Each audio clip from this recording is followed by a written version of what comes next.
I welcome you to this very interesting class. Here we're going to be looking at how to solve a difference equation using the Z transform. One of the major applications of the Z transform is the use of it to solve difference equation.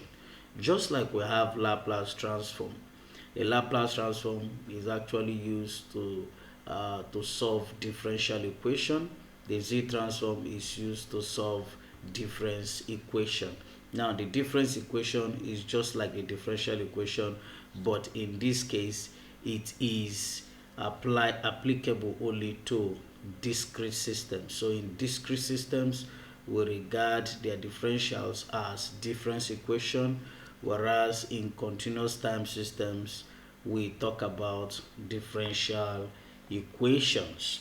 So here we're going to be looking at the application of Z transform in the solution of difference equations. Now, to solve difference equation with initial conditions, we have to deal with the time shifted sequences such as y into n of n minus 1, y into n minus 2 down to y into n minus m, and so on. Let us consider Z transforms with these terms using the definition of Z transform.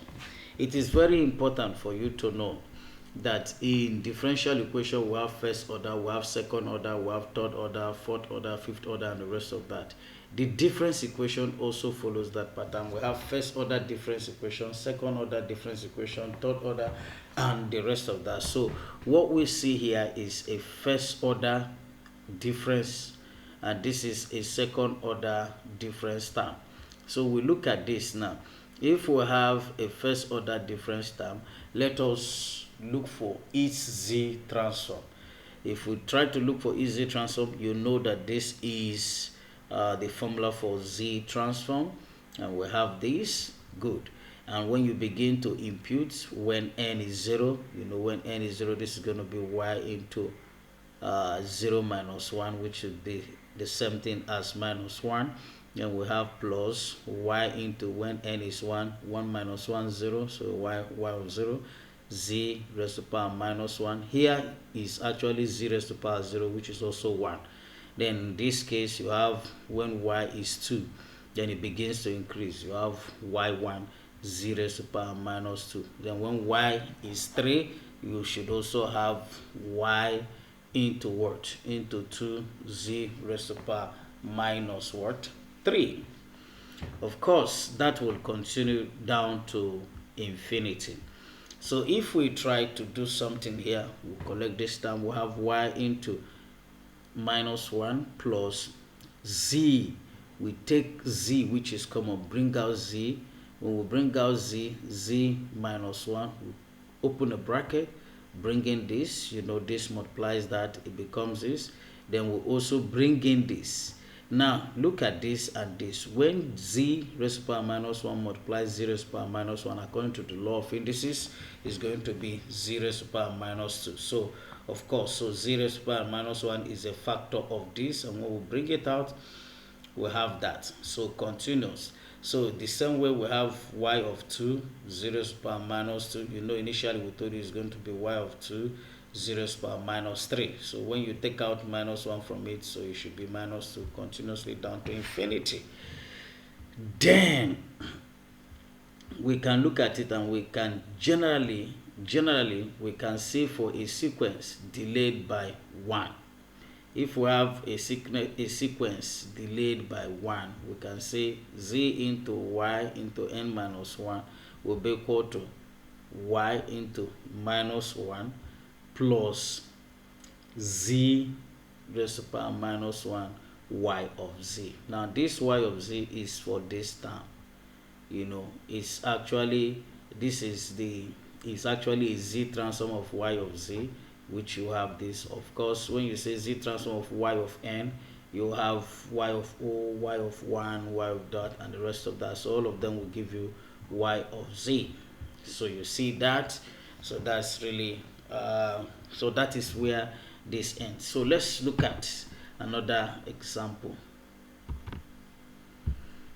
Now this second example, we have the sequence is shifted by 2, so which could be regarded as a second order difference term. So when we look at this, the same pattern, y into minus 2, y into minus 1, y of 0, y of 1, you see as n continues to move. So in the same sense, we can say y into minus 2 plus y into minus 1. You see that 0 to the power minus 1.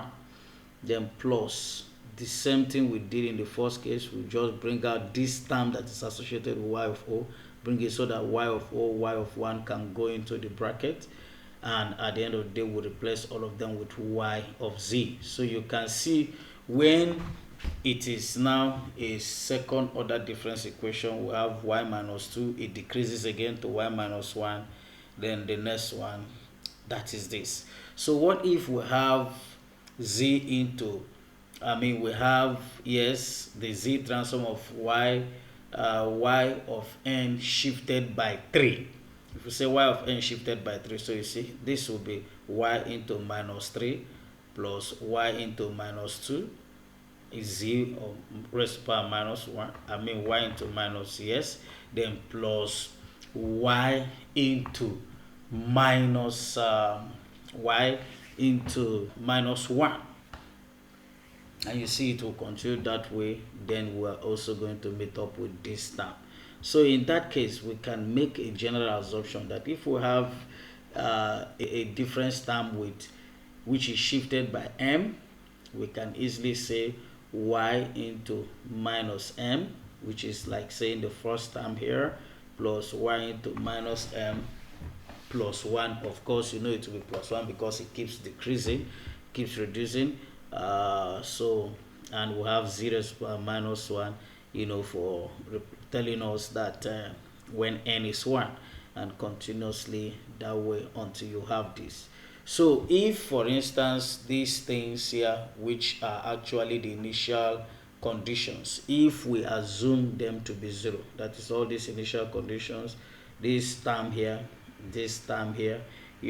all of those terms, if we assume them to be 0, so we can say finally reduce this entire equation to this becomes 0, this becomes 0, all becomes 0. What you'll be left with is 0 to the power minus m y of z. Now, which is this? We're only saying this for a situation whereby we have that all the initial conditions are 0. Okay. Now, steps for solving a difference equation using z transform. What are the steps involved? We have that step 1. Apply the z transform to the difference equation, substitute the initial conditions, solve the difference equation in z transform domain, find the solution in time domain by applying the inverse z transform. Now, example. Let us look at an example here. A digital signal processing DSP system is described by a difference equation y of n that determine its solution when the initial condition is y of minus 1 is equal to 1. Good. So let us start. We remember the first step. We said the first step is to find the z transform. Find the z transform of the difference equation. So this is our difference equation. So is z transform here, we know y of n will be y of z minus 0.5 y into n minus 1. So we still remember our proving for this is a first order difference term. So a first order difference term will give you y into minus 1 plus 0 to the power minus 1 y of z. So you can confirm from our proving. So, and that will be equal to this. So we can now come down here and we know what we do here. We just have to substitute because the second step after we have done the z transform, we have looked for the z transform of the problem given to us, then we go straight and substitute the initial conditions. So what is our initial condition? We have that y into minus 1 is 1. So that's the initial condition. So we substitute that 1 here, and you can see minus 5 is minus 0.5 is common to them. So you have 1 plus that is equal to this. So the remaining is mathematics. So we say solve. Step 3 says solve the z transform. So look at it.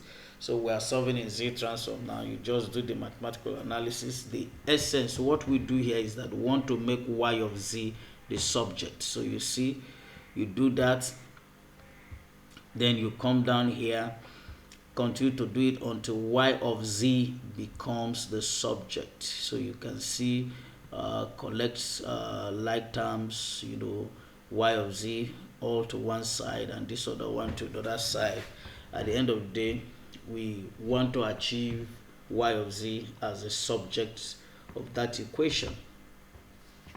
So the step 4 says find the solution in time domain by applying inverse z transform. Having made y of z the subject of the equation, then now we go ahead and find the inverse z transform. Bring back the function in time domain. Now remember all that we said about how to look for the inverse z transform. I hope you have not forgotten the steps. We'll just do a recap of the steps here. Step 1 says eliminate the negative powers of z for the z transform function. So you can see this is a negative power, so we'll need to look for a way to eliminate it, and a way to eliminate it is what has been done here. So you see 1 minus 0.5 all over z and the rest of that. So you take LCM, will be z minus 0.5 all over z. So by so doing, this will have to move up and multiply these terms. I hope you still remember your partial fraction when you did that. So this will have to go up and multiply these terms. So when that is done, you have y of z is equal to this. So you can see it has multiplied the term. So what do you do now? You apply partial fraction. You apply partial fraction. Having done this, you have removed the negative power of z. Then now what do? You said determine the rational function y of z. So look at that. You divide through by y of z. Take away that z, divide this y of z by z, and so you're going to have this. Then the next step is let's say determine the rational function y of z and apply the partial fraction expansion to the of z all over z. So you can see this. Then we'll do what is it called, the partial fraction. When we do partial fraction, we want to look for a, we want to look for b. So you can use any method that is convenient to you, but I prefer most times to use cover-up rule, more especially for simpler problems of this kind. So we use the cover-up rule. You know that the cover-up rule, for you to look for this term a, you multiply through by what? By the denominator. When you multiply all through by the denominator, you see if you multiply this side by denominator, this side by denominator, we are going to be left with what? If this side multiplies, this will go. So at the end of the day, you're going to be left with 5.5 z minus 0.1 all over this. So now you substitute for z is equal to 0.5. Then get your solution. In the same vein, b also, you do the same thing. This is b. So this is the denominator of b. It multiplies with this. So you are going to be left with this and this. So simple. So you substitute z is equal to 0.2. Okay, so substituting a and b, we have, that is, having found a and b, now you substitute them, and then you are going to have this. So the next step becomes multiplying through by z. That is, send back the z the same way you divided, multiply through by z. Having multiplied through by z, then now you can look for what? Look at that. So you can see, you can expand it further. Then the next thing is to what? Obtain y of z. Using the z transform table, we now obtain y of n as. It said having obtained y of z, using the z transform table, we now obtain y of n as. So you can see that is y of n. Good. I think it was quite a very simple example. Now you have this as an assignment to do to try your hand. This is also a first order difference um, difference term. You can try out and look at the textbook and look for more problems to solve, maybe in third term, in second term, depending. Try out your hands so that you can master the problem. So thank you so much for listening. We'll see you in our next class.